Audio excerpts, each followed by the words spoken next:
هەر سەبارەت بە عێراق و هەر ئەو ئاگاداریە کە ئەمریکا ئاگاداری عێراقی کردوەوە کە نابێت هێرش بکرێتە سەر هێزەکانیان. میوانێکمان لەگەڵدا لەگەڵ ئەو پرسی زیاتر و قسەی زیاتر لەسەرم بابەتە دەکەین. میوانەکەمان زۆر بەڕێز مایکل نایتس توێژەری باڵا لە پەیمانگای واشنگتن بۆ سیاسەتی ڕۆژهەڵاتی نزیک، شارەزا لە سیاسەتی ئاسایشی عێراق، ئێران و وڵاتانی کەندا و میلیشیاکان.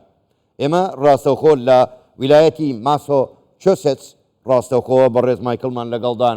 لەگەڵدایە. بەڕێز نایتس سڵاوت لێبێ، زۆر سپاس بۆ بەشداریکردنیشتان لەگەڵمان لەم گەشتەی ژووری هەواڵی کوردستان 24. لە کاتێکدا سەردانەکەی سوودانی بۆ ئەمریکا بە سەرکەوتوو وەسف دەکرا، بەڵام ئەمریکا ئاگاداری عێراق دەکاتەوە کە لە پاراستنی هێزەکانیان نابێ هێرش بکرێتە سەریان. خوێندنەوەتان بۆ ئەو دەستەواژانە چییە؟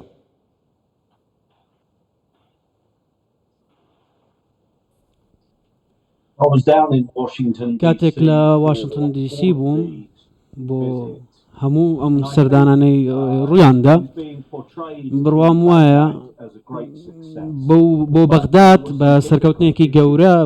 باسی لێوەکراوە، بەڵام کێشە هەیە بۆ سوودان. یەکێک لەوان ئەوە بوو کۆماریەکانی کۆنگرێس، نیوەی کۆنگرێس واتە دڵخۆش نەبوون بەو سەردانەی سوودانی لە کاتێکدا ئەو میلیشیانە هێرشیان دەکردە سەر هێزەکانی ئەمریکا و کاتێک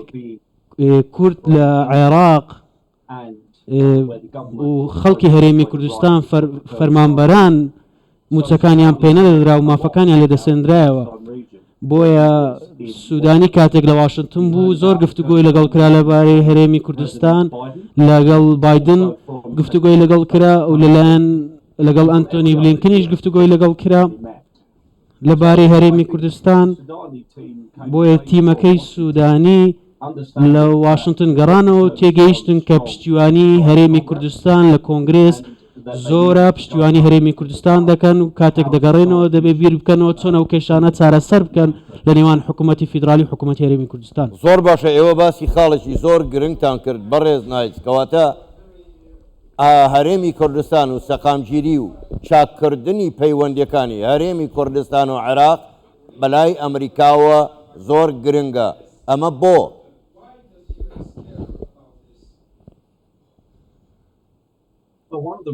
یەکێک لە هۆکارەکان ئەوەیە حکوومەتی ئەمریکا کە گرنگی بە هەرێمی کوردستان دەدا ئەوەیە نیوەی کۆنگرێس بەلایانی کەمەوە بە تەواوی پشتیوانی هەرێمی کوردستان دەکەن. ئەوەش کۆماریەکانن لە کۆنگرێس و زۆرینەی دیموکراتەکانیش لە بڕوایەدان کە کورد باشترین دۆستی ئەمریکا لە عێراق. بۆیە حکوومەتی ئەمریکا کاردانەوەی هەیە لەگەڵ ئەو فشارەی لەلایەن کۆنگرێسەوە دەخرێتە سەری ئەمریکا تێدەگات کوردستان گرنگە لە ڕۆژهەڵاتی سووریا گرنگ پێویستمان پێەیە ئەگە بمانوێت سەرکەوتوو بێت لە هەموو ناوچەکان لە عێراق لەلایەن میلیشیاکان ئێرانەوە دەستی بەسەر دانەگیرە کۆنتترۆل نەکرێت. پێویستمان بە کوردستانە و پشتیوانی لە کوردستان کردووە، لە سربەخۆی کوردستان تا ڕادەیەک پشتیوانی لەسەر کراوە، هەروەها ئەمریکاش پشتیوانی لێ کردووە لە کاتی نووسینەوەی دەستور لە 2005 و ڕێگە پێ بدرێت کە هەرێمی کوردستان لە ناو عێراق نیمچە سربەخۆیەکی پێ بدرێت و پشتیوان بکرێت. زۆر باشە بەڕێز نایتس، با هەموو ئەگەرەکان وەربگرین لە ئەگەری هێرشی میلیشیا چەکدارەکان بۆ سەر هێزەکانی ئەمریکا. پێت وایە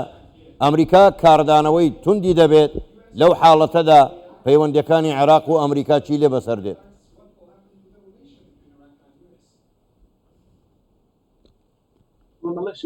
میلیشیەکان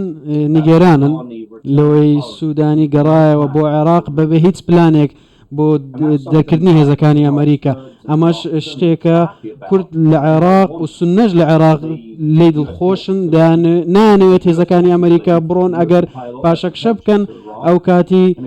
کێشە دروست دەبێت. ئەگەر ئەو کاتی ئەمریکا زۆر سەرنجی لەسەر عێراق نابێت و کە سەرنج لەسەر عێراق نەما ئەو کاتی سەرکوتکاری و تاوان لە دژی کورد ڕوودەدات و پێشتریش بینیمانە ئەم شتە ڕووی داوە 2012 و 2014 کاتێک ئەمریکا کۆتا جار عێراقی جێهێژبینیمان چی ڕوویدا لایەنەکانی ناو عێراق چاوەڕێ دەکەن ئەمریکا لە عێراق نەمێنێت بە دیاریکراوی لایەنە شیعیەکان تەنیا ئەوان لە ڕاستی دەدانێ ئەمریکا بڕوات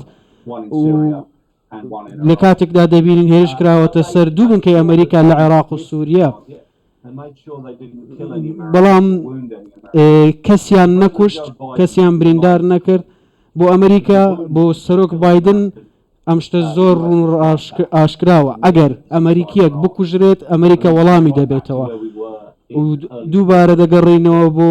پێش مانگی دوو کاتێک کە هێرشەکان بەردەوام بوون بۆیە هەر کاتێک میلیشیاکان موشک ئاراستەی بنکەکانی ئەمریکا دەکەن لە بەردەم مەترسیدان زۆر باشە بەڕێز نایت کەواتە بەڕای ئێوە بوونی هێزەکانی ئەمریکا لە عێراق بۆ سەقامگیری عێراق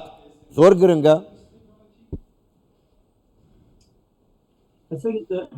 بابەتەکە ئەوەیە ئەو هێزانە ئەوان کاریگەریەکی زۆریان نییە لەسەر سەقامگیری عێراق چونکە دژمنەکە کە داعشە زۆرینەی لە ناوچووە یان ئێستا خۆی مات کردووە و لە خەوێکی قوڵدایە بەڵام ئەمە لەبەر ئەوە نییە هێزەکانی ئەمریکا لە عێراقن ئەوە هۆکارەکە نییە هۆکارەکە کاتێک کە بانگهێشتکران بۆ تێکشکانی داعش بوو بەڵام ئێستا فاکتەرێکی دیکەش هەیە ئەویش بۆ زامنکردنی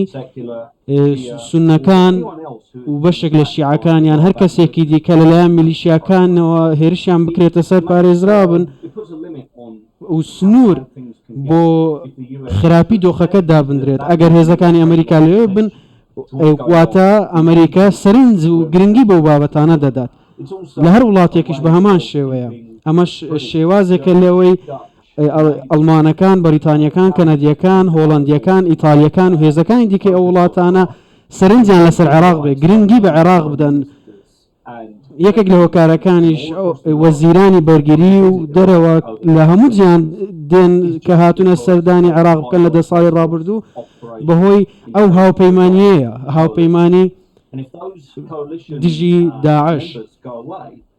و ئەگەر ئەرکەکانیان لە ئەرکەکانیان بەردەوام بن لە ڕاستیدا ئەگەر ئەرکەکانیان نەما بە هیچ شێوەیەک سەرنجیان لەسەر عێراق نەدەبوو سەردانی عێراقیان نەدەکرد ئەمەش جەختکردنەوەیە لە مانەوەی پەیوەندیەکان و گرنگی پێدان بەو پەیوەندیانە و زیاتر هەندێک لە خەڵکیش نەک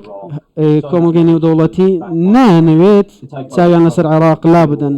نەوەک ئێران دەستی بەسەردا بگرێت و کوردەکان و سونەکانیش و بەشێک لە شیعەکانیش لە ڕاستیدا نانەوێ